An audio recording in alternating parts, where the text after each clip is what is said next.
Bonjour Frédéric. Bonjour. Alors ceux qui habitent Saint-Bonnet-le-Jour en Saône-et-Loire connaissent certainement le rendez-vous qui a lieu en ce moment là-bas, à savoir Euroforest.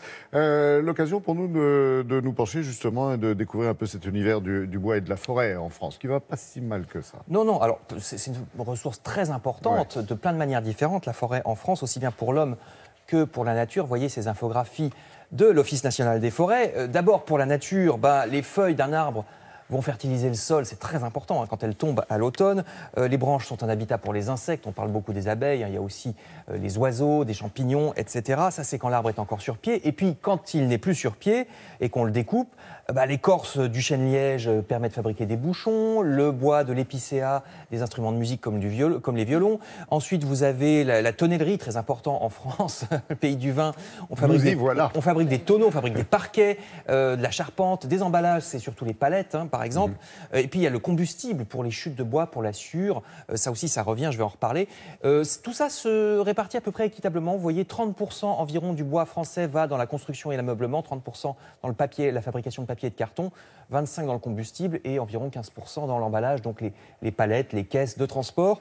Tout ça, c'est pour le bois donc d'origine française. Je réponds tout de suite à la question écologique, puisque ça fait toujours mal au cœur quand on voit couper un arbre. Heureusement, globalement, la forêt progresse en France, donc il n'y a pas trop de soucis à se faire. Elle augmente légèrement d'année en année parce que, comme les gens quittent les campagnes, il y a l'exode rural, ça fait de la place dans les campagnes, des territoires qui sont moins entretenus, et donc la forêt grignote les espaces libres. C'est l'information du jour, ça, parce qu'on est toujours très inquiet sur la disparition des forêts partout dans le monde.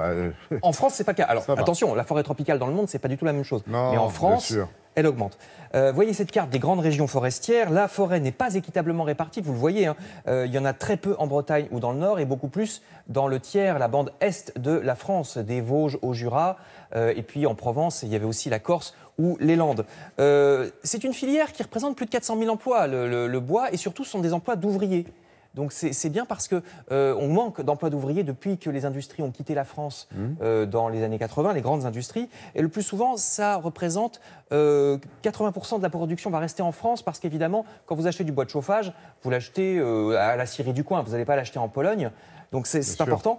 La forêt, comme elle progresse de 1% par an et qu'elle représente 30% du territoire, ça fait que les ouvriers de menuiserie qu'on vient de voir à l'image ne vont pas manquer de boulot. Donc c'est important aussi de ce point de vue-là. C'est excellent.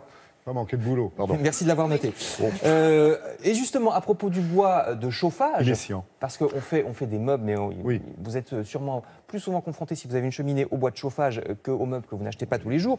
Alors, le bois de chauffage, ça peut être avec des granulés, ça peut être des systèmes de chauffage donc grâce aux granulés qui s'alimentent automatiquement. Puis il y a aussi tout simplement les bûches. Les bûches, alors tout ça, comme c'est du bois, c'est du végétal, c'est-à-dire que certes, on le brûle dans une cheminée, mais le gaz carbonique qui est émis, il est réabsorbé par les forêts qui sont en croissance, donc ça ne contribue pas au réchauffement climatique. Par contre, il peut y avoir des particules fines. Attention, ça peut être un problème pour les voies respiratoires. C'est pour ça qu'il vaut mieux des inserts ou des poêles modernes comme ceux qu'on voit à l'image que des cheminées ouvertes à l'ancienne qui marchent beaucoup moins bien, tant du point de vue aussi des économies de chauffage. Et puis l'autre perspective d'avenir pour le bois, outre le chauffage, c'est la construction.